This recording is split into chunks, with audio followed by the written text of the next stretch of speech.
Calculations talk show. I'm Gary Johnson.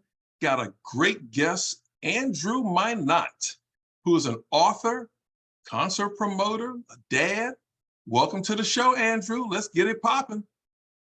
Appreciate it, man. Thanks for having me. I'm really looking forward to this conversation with you. Appreciate it. I don't even know where to start, man, but I guess I got to start someplace. I don't know if I'm going to take you to a deep place or not, man, but woo. I just want to find out. I know, listen, woo. Woo-wee. All right, man. Relationships, relationship with your father. How would you describe it? Prior to his death, it got way better. Like, we became good enough that we could joke around. And you got to understand, prior to my 18th birthday, I've probably seen my father 5 times. You know, the first time I remember my grandmother was telling me that when I first saw him, I said, "Who is that man?" I didn't know who he was. And maybe I was 6 years old. That's the first I remember saying I didn't know who he was.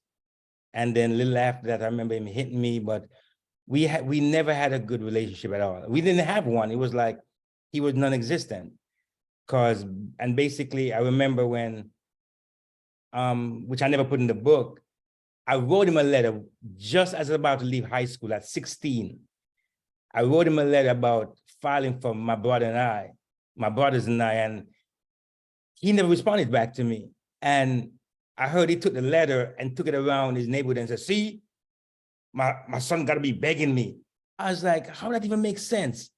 That he's saying I'm begging him. I'm 16 years old. He's obligated to me. Wow. I was just flabbergasted by it. I was like, wow. I said, you know what?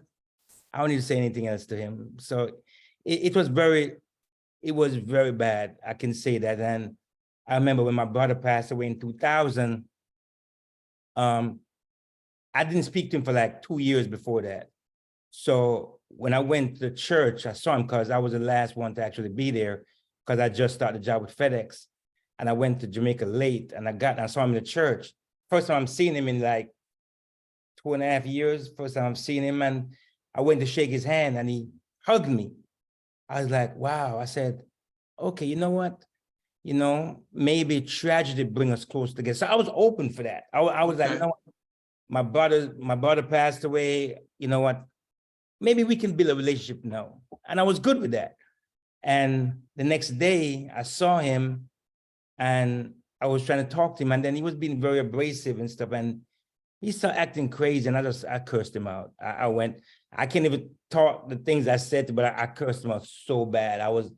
I blasted him so bad, you know, and I didn't speak to him for 7 years after that. 7 years went by, I never spoke to him, you know? Wow. Yeah.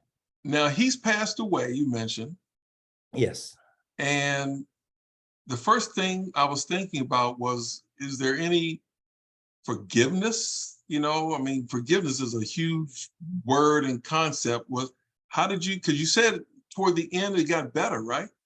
Yes, ironically, life comes around full circle because I said, when I cursed him out back then, I said I would never speak to him again. I said, I don't need him.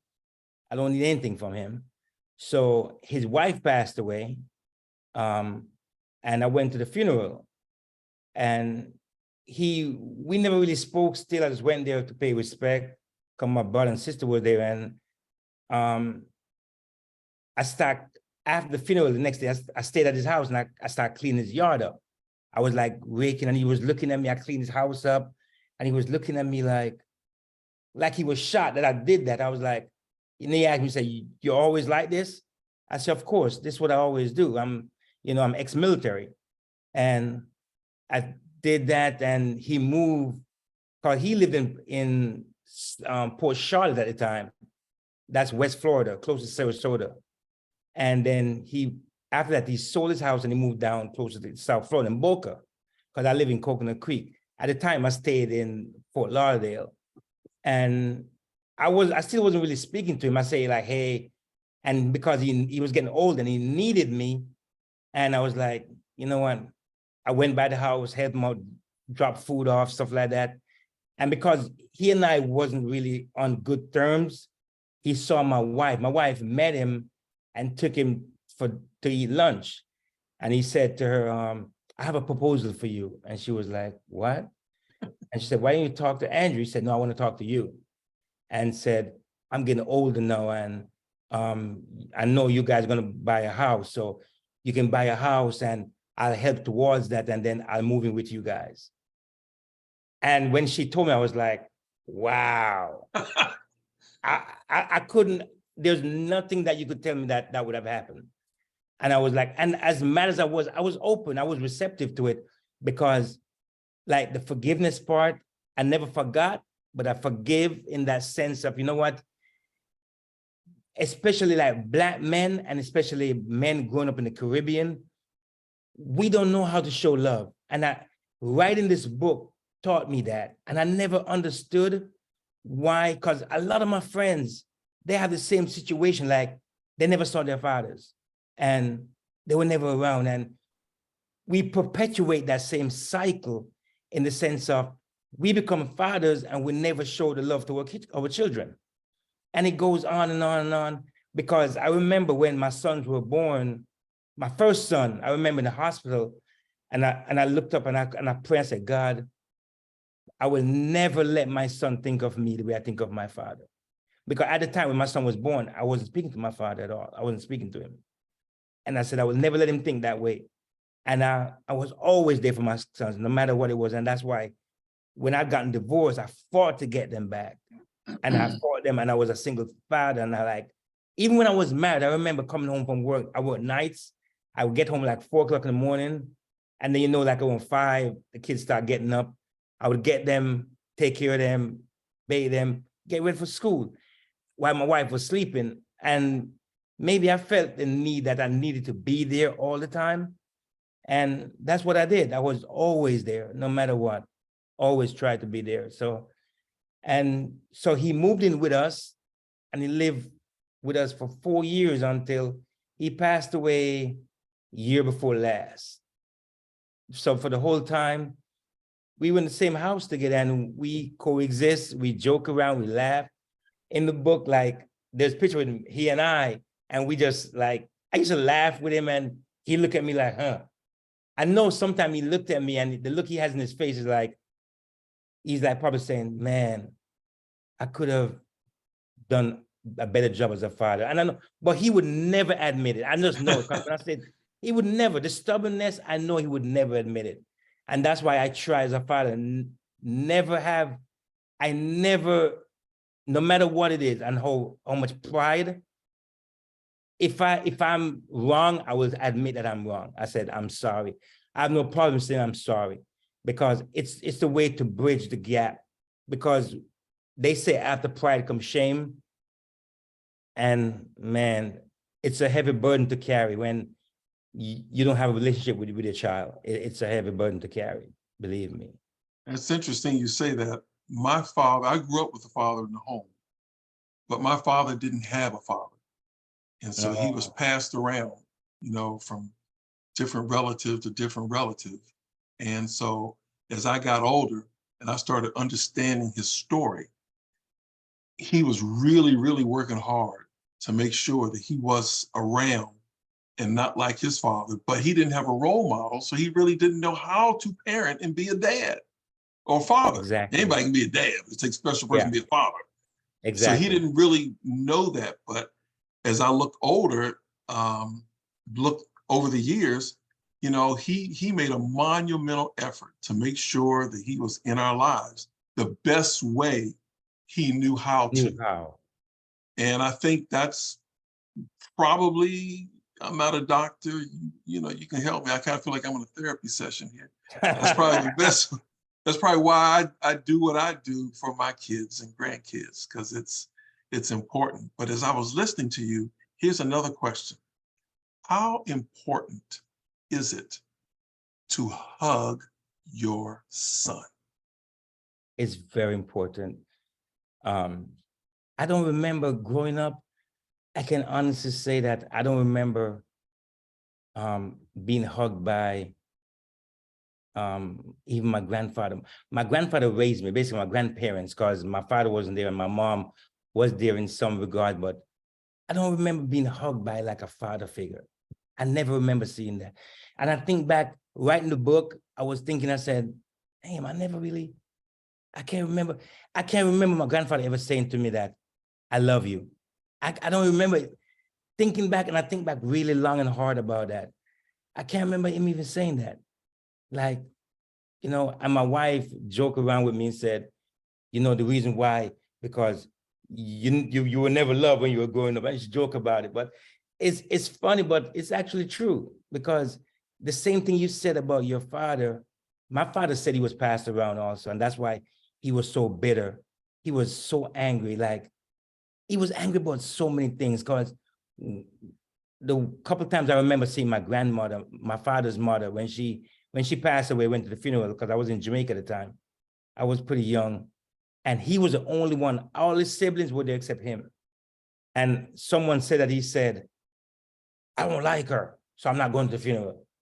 And I could never understand that, because normally boys are so close to their mothers. Yeah. And he was like, and I remember after he and I got close, and he was like, he just pushed his face up and like, very like rebellious about that, because he said, they never cared for him. His father sent him to the country, and his mother was never really there. And he was raised by his uncles and cousins and all that. And he still have a bit of resentment towards that, because up until weeks before he passed, I was talk about that. And this is going back maybe 70 years. And he was still bitter and mad about it. I was like, wow. It stays with you. Your child, a lot of people don't understand that. Trauma that we face in our childhood, it stays with us. It really does. And as fathers, we have to like understand that, what? We have to be there for our kids and, show love, show emotion. We have to do that, because they grow up with no emotions either. And then the cycle is perpetuated. Cycle continues. Exactly. Yeah, that's one of the things I try to do is just break that cycle. This cycle of getting, for example, when I was a kid, getting whippings, just getting whooped for stuff. Yeah. I grew up and I'm like, you know what? If I ever become a father, there are other ways for me to instruct and discipline my sons without taking a belt and whipping them. Because all I'm showing them is that I'm bigger than you and I can beat you. There are other ways. And I've never put the belt to any of my kids. Never had to. I just made it my business to find another way. So the cycle's terrible. I want to talk more about the book though, because I got a two-part question for you. Yes, sir. Why was it important for you to write the book, which you've kind of given us some lead there, but did you have anything else to prove? Did you have something to prove in writing the book? Well, as you say that, today, a friend of mine that I've known since I was maybe 10 years old, he texted me and he said, man, I wrote the book. I don't like to read, but I pick it up and I couldn't put it down. He said, I'm on chapter 7. He said, man, it's written like a movie. You should write. And I just started laughing. I said, man, that was never my intention at all. And he said to me, you prove yourself wrong in then, huh?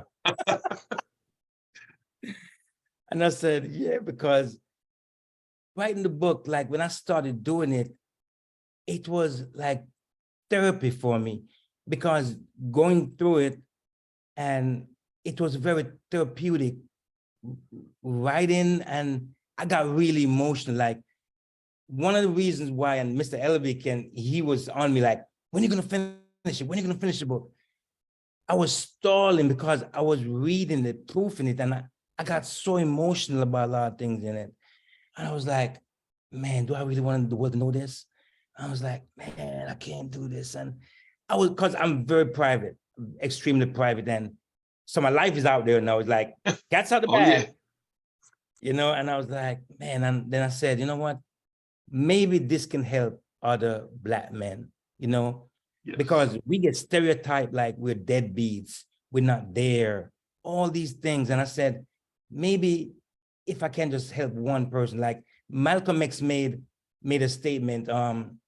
I can't quote him like, but he when all the Muslims were following him, and I guess someone made a comment and said, so one man shouldn't have that much power. And he said, it's not about, it's easy for 1 million people to follow you that share your same point of view. But one person who thinks you're full of it and you change their mind for them to think differently is a great accomplishment. And I look at it like, if I could influence one Black man in America, one man anywhere in the world, to start thinking differently and say, you know what, I need to be there for my kids. We could change this whole society. They said most of the men in prison are men that grew up with our fathers. Mm-hmm. You know?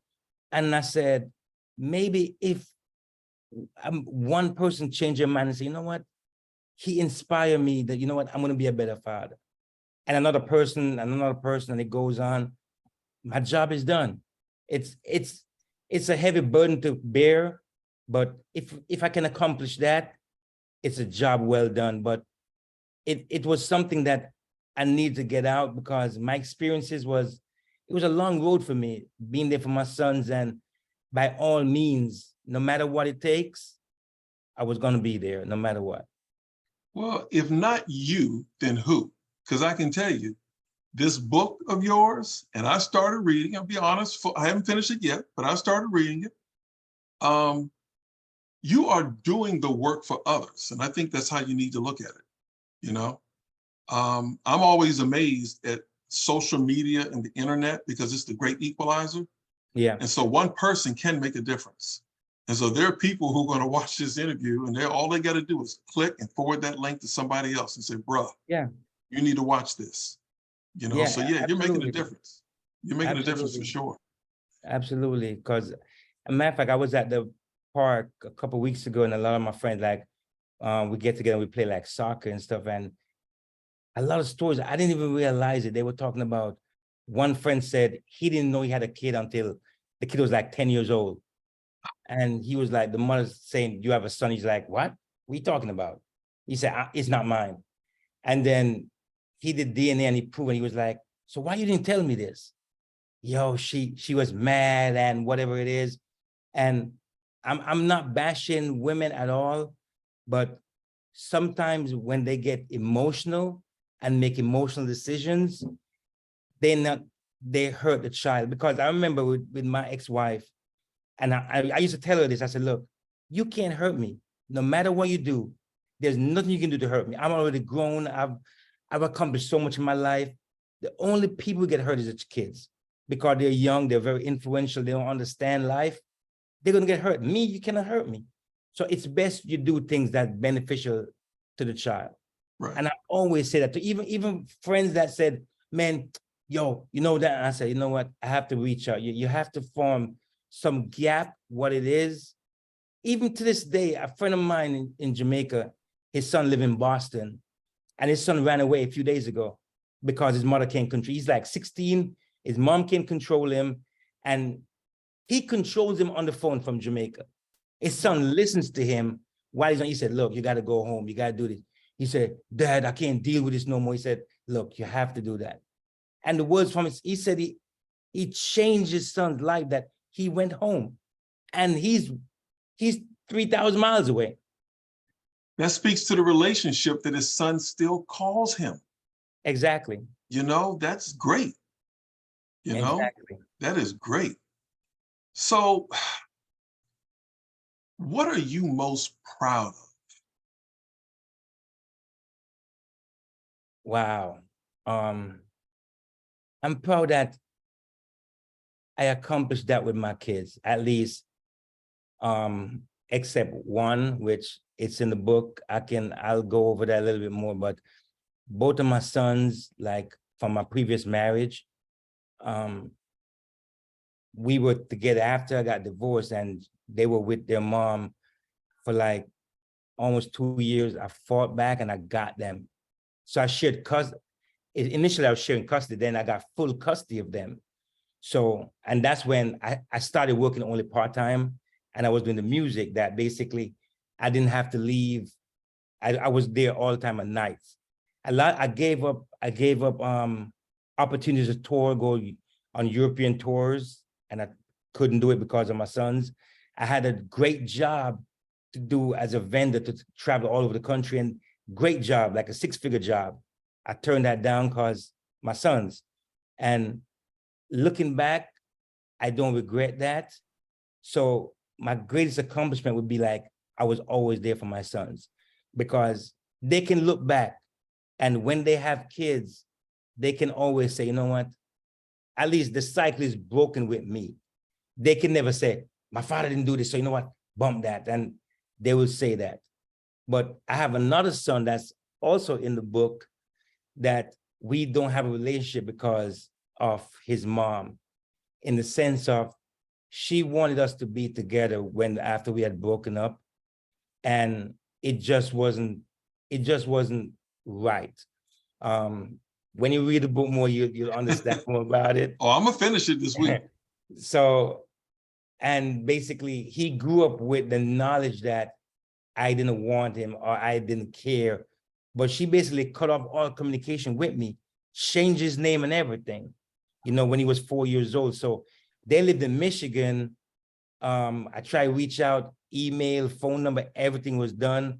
Nothing was, I tried to do everything. I tried to reach out to her sister on Facebook. And when I reached out, she blocked me after that. I tried everything and I couldn't get in touch. Then 10 years later, I got a text. From her. And so it's so ironic that 10 years later, my number is still the same number that she had my number, but her number was changed. She now lived in New Jersey and his name is changed. He doesn't have my last name anymore. So I'm like, wow.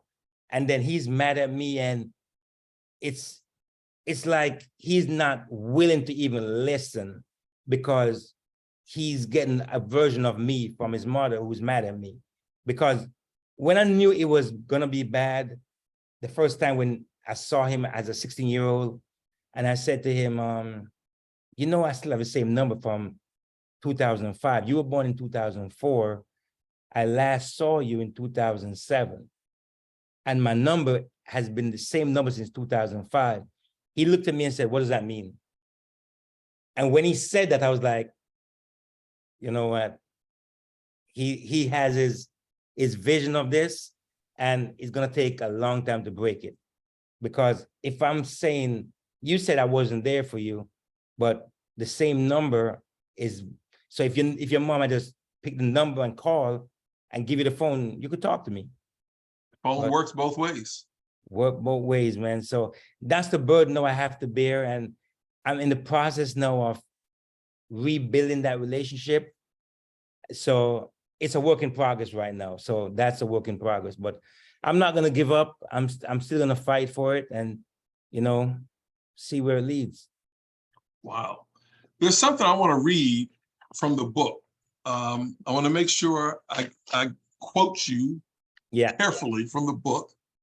I don't think I need any glasses here. Here we go. Today, I am writing this book with help because I needed to get it all out so that I can live the rest of my life like it's the best of my life. For my children, sure, but definitely for me. Can you say more about that? Wow. I remember someone also read that part and they were like, it was a young lady and she started tearing up and she made me get emotional too. I was like, wow. It stuck with me. That's why I pulled it out. Yeah, it was deep because I knew I needed to get these words out because, like I said, I'm a very private person. So with the help, Mr. Kevin Taylor, when he said, you got to be open and honest. To capture this moment, you have to be open and honest about everything. And I was like, okay, so I'm writing it that I can actually see myself and let go of the prison I've built myself in, because I won't lie, I was bitter in the sense of my father not being there. And then me having this burden to carry, to be there for my sons, when it's easier to be like, you know what, let them mother have them. You know what, let whatever happens, happens. My father did it, so why can't I do it too? So I could have done that, and it was such a heavy burden. I said no. And for myself, I had to like get it out, because it was therapy for me, to be honest. So by writing this, I got to understand that, you know what, I get to release this prison that I've built in my head, and release all this stress and everything that comes with it, and understand that, you know what, maybe I can relax. Maybe I can finally breathe and know that, you know what, I can live my life. I can basically express myself and be free. Wow. Read up. That's what I was thinking. So you talked about this earlier, but you've got 3 boys and a girl. Yes, sir. Okay. Relationships, from what I could tell, except with the exception of one's pretty good, right? Yes. Okay. Actually, my oldest sons live with me right now. Oh, okay. And basically, you know, it's like, my oldest son was in the military. He became, he was a great basketball player, but for some reason, he never wanted to pursue that. So he joined the Navy like what I did. And my other son, he's into promotions like I did, and Yep. just one of those things. So basically, when COVID hit, they basically moved in with me after the COVID happened. And pretty much, so we've been close, you know, no matter what, like they were there at my book launch. If I said I need this, they're there for me. If I was to have an issue, they would ready to be like, step up. I'm like, no, I'm good, you know. So we're very, very close. You know, we have a great relationship, my sons. My daughter, she's just 4 years old. She softens me up. She's the one That's a that good age, man. That's touch your heart. she, woo, woo, man, oh man. Yeah, she the only girl. So she Yeah. totally softens me up with everything. And my other son, that he's 19, the one that I'm trying to build a relationship with, it's ongoing. It's an ongoing process. So Process. Yeah. yeah, it's ongoing. So I've not given up. I'm hoping one day he like understand. He's in college right now. So hopefully one day I hope to like we can get to like really get together and sit and talk and express ourselves about this. But other than that, you know what? Hey, life give us lemon, we make lemonades, right? Yeah. What else is important for you to share with other fathers of Black boys, or just fathers in general? And you know, we have a large percentage of women that visit our online magazine. And so what kind of advice or knowledge or pearls of wisdom would you share with them? For fathers in the whole, I want to say this: be patient, um, be intuitive, listen. You know, like learn to listen. Like they said, God gave us 2 ears and 1 mouth that we listen twice as much as we speak. Listen to your children, because growing up, I remember I couldn't speak on adults. Like if my grandparents were speaking, I said, "Shut up, boy, be seen and not be heard." So, and I never had a forum like as a child. So we grew up like very like, you know, like timid and scared to actually like speak. So I know a lot of, especially Black fathers, they have this same mentality that we tend to like be bullies. Like, you know, because when I used to do like concerts, like back in the early 2000s, I used to visit schools and see kids, like I talk to kids, because I have a foundation that was for underprivileged and abused kids. Right. Because I know how it is with like when kids can't express themselves.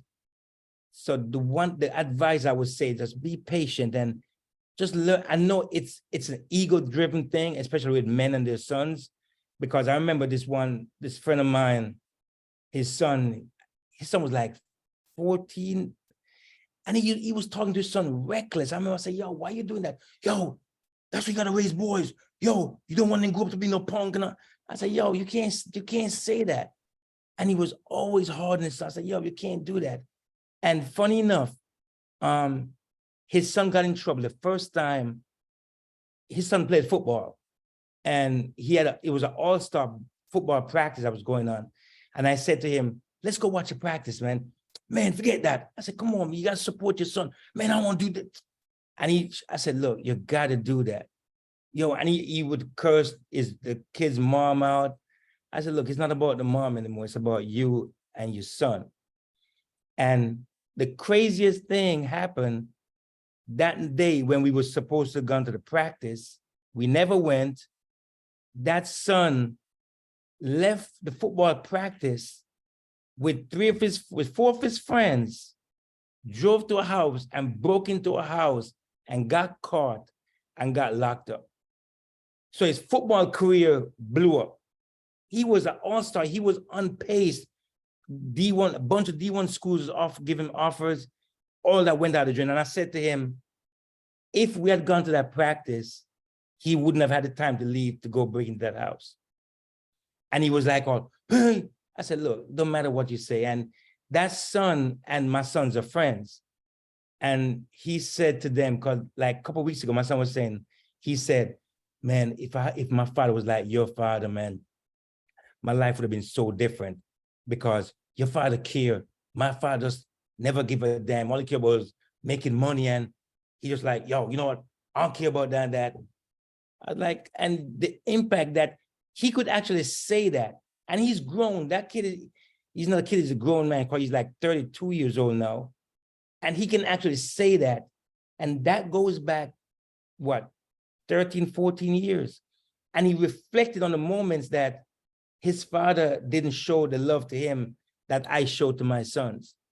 And my sons they're not soft or nothing like that, believe that. But it's just the mentality that they have. And that advice, man, is like, you got to be there for your sons, man. It's like, no matter how much pride you may have and think that, you know what, yo, I got to go them tough. They got to be rough. And nah, you ain't got to be like that. They'll have time to do that when they get older. They need compassion. They need all these things that a loving family can give to them. Nurturing, they need that. Nurturing, they need that. No matter what it is, they need that. Because if they don't get it from home, they're gonna get it from somewhere else. You know? Yeah, raise them to be decent human beings. Exactly. You know? Be kind, Exactly. be caring. Exactly. And you got to make the sacrifice, because it's not about you at this point. It's about molding their lives, because they're impressionable. Yeah, and no knock on women. I take this that I don't want to get misconstrued, like knocking women, but in all honesty, no, and I hope women don't take this wrong, but no woman can teach a boy how to become a man. You know, you can raise a son, absolutely. You can do that. No issue at all with that. But the integral parts about a boy becoming a man, it takes a man to do that. Yeah, the intangibles, yeah. The intangibles, yeah. Tons of women raise sons and they become successful. Yes, so be it. But they have to get that other intangibles from another person, from another man, whether it's in the streets. You can listen to even Tupac's song when Tupac sang about mama, when he said he hung out with the drug dealers and all that, because he needed that nurturing from another man from somewhere else. So he got it from, no matter where, he had to get it from somewhere else. So if you as a man can be there and nurture your son, it's a battle won, you know? So that's just what it is, you know? So sometimes, and a lot of times, mothers tend to overcompensate, because I've seen it, I've experienced it. And then later on, then the sons start acting up. They're like, oh, you know what, get your father. Because it's the same reason when my friend, his son ran away, because the mother like, I can't control him anymore. I can't control him. So come get your son. So why didn't you call me when he was 6, 7, 8 years old? Why you gotta wait until he's acting up and be the point where it's that bad now that I gotta intervene at this point, Wow. Man, Andrew, this has been like a master class, brother, on parenting. But I know, it's neat, man. but it's needed. I'm like I said, I quit my job early on when my boys were 4 and 7, because not that they were in trouble. We were in a stable relationship and still are, but I just really felt that I wanted to be there for them. Um, at those practices and taking them to school, and I just kept missing out. I felt like on some special moments in their lives. And Yeah, today I have a good relationship. Now I'll tell you now, I don't care how old they get, 1 or 2 of them still going to be in your pocket. Okay. But that's good. exactly. That is true. That is true. Absolutely. But that's okay. As long as they're on the straight and narrow, because I know it's rough out here. And if I can help, I will continue to help. As long as you don't end up being a knucklehead, I will help you. This is true. And Yeah. boys surely know how to do that. Yeah, they do. So, hey, any final thoughts before we close out? Basically, I thank everybody that basically support the book. I surprised myself because reading it over and over, I surprised myself. I say that much. And the support is tremendous. I won't deny that, because like right now it's #1 new releases in the Caribbean and in Latin literature. #1. I was like, when I told Mr. Ellerby, he was like, wow. I was like, it's just one of those things. And I'm really thankful and grateful for the support and everything else that comes with it. Like I said, I proved myself wrong that it's done this well so quickly, and I'm really thankful for that. So basically, and everybody can go on Amazon.com and find the book, and all my social media handles are there. Drew Minott on Twitter, on Facebook, Instagram. It's all the same, at Drew Minott, DREWMINOTT. We're going to put all that on our print feature, and we're going to make it easy for people who even have a remedial level of skills to mouse click Yeah, and it's get that book delivered the next day from Amazon. Andrew, I can't thank you enough, man. This is a subject that's really deep and near and deep to my heart. So thank you very much for being on the show. I appreciate you. Thank you for having me. I really All appreciate right. it. Thank you.